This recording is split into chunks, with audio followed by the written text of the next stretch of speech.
മനുഷ്യരെ ആദ്യമായി ബഹിരാകാശത്ത് അയക്കാനുള്ള ഇന്ത്യയുടെ ഗഗൻയാൻ ദൗത്യം ഉൾപ്പെടെയുള്ള സുപ്രധാന ബഹിരാകാശ പദ്ധതികൾ നിർണായക ഘട്ടത്തിലൂടെ കടന്നുപോകുന്നതിനിടെ ISROയിൽ നിന്നും ശാസ്ത്രജ്ഞർ കൂട്ടത്തോടെ രാജിവെക്കുന്നതായി റിപ്പോർട്ട്.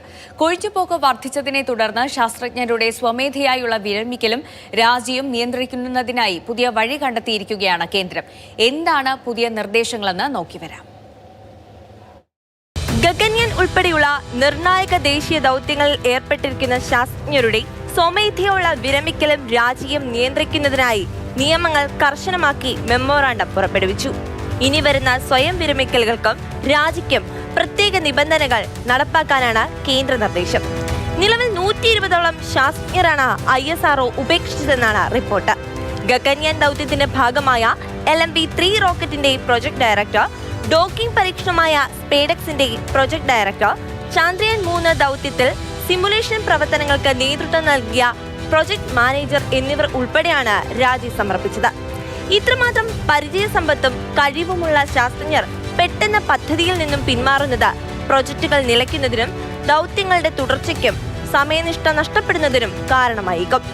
ഗഗൻയാൻ, ചന്ദ്രയാൻ 4, ഭാരതീയ അന്താരാഷ്ട്ര സ്റ്റേഷൻ തുടങ്ങി വലിയ പദ്ധതികൾ നിർണായക ഘട്ടത്തിലാണ് ഇപ്പോൾ. ഈ സമയത്ത് ശാസ്ത്രജ്ഞർ പെട്ടെന്ന് രാജിവെക്കുന്നത് രാജ്യത്തിന്റെ അഭിമാന പദ്ധതികളെ ബാധിക്കും.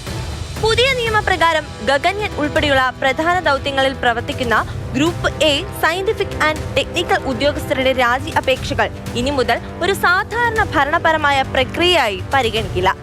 മുൻകാലങ്ങളിൽ ഇത്തരം അപേക്ഷകൾ അംഗീകരിക്കാൻ ISRO കേന്ദ്രങ്ങളിലെ ഡയറക്ടർമാർക്ക് അധികാരമുണ്ടായിരുന്നു. എന്നാൽ പുതിയ മാർഗനിർദ്ദേശ പ്രകാരം ഈ അധികാരങ്ങൾ എടുത്തുകളഞ്ഞു. കേന്ദ്ര ബഹിരാകാശ വകുപ്പിന്റെ വിശദമായ പരിശോധനകൾക്ക് ശേഷം മാത്രമേ രാജികൾ ഇനി അംഗീകരിക്കുന്നത് തീരുമാനമെടുക്കൂ. എന്തുകൊണ്ടാണ് ശാസ്ത്രജ്ഞർ ISRO വിടുന്നത് എന്ന ചോദ്യത്തിന് നിലവിൽ കൃത്യമായ ഉത്തരമില്ല. തുടർച്ചയായ വൻ ദൗത്യങ്ങളുടെ സമ്മർദ്ദമാണ് കാരണമെന്നും സ്വകാര്യ മേഖല തുറന്നിടുന്ന അവസരങ്ങളാണ് ഇതിന് വഴിയൊരുക്കുന്നതെന്നും വാർത്തകളുണ്ട്. ബഹിരാകാശ മേഖല സ്വകാര്യ പങ്കാളികൾക്കായി തുറന്നുകൊടുത്തതോടെ പുതിയ സ്റ്റാർട്ടപ്പുകൾക്കും എയറോസ്പേസ് കമ്പനികൾക്കും നേതൃത്വ സ്ഥാനങ്ങളിലേക്കും സാങ്കേതിക ചുമതലകളിലേക്കും പരിചയസമ്പന്നരായ ISRO ശാസ്ത്രജ്ഞരെ വൻതോതിൽ ആകർഷിക്കുന്നുണ്ട്. 2017 പുറത്തുവന്ന ഒരു റിപ്പോർട്ട് പ്രകാരം 5 വർഷത്തിനിടെ 300ഓളം ശാസ്ത്രജ്ഞർ ISRO വിട്ടിരുന്നു.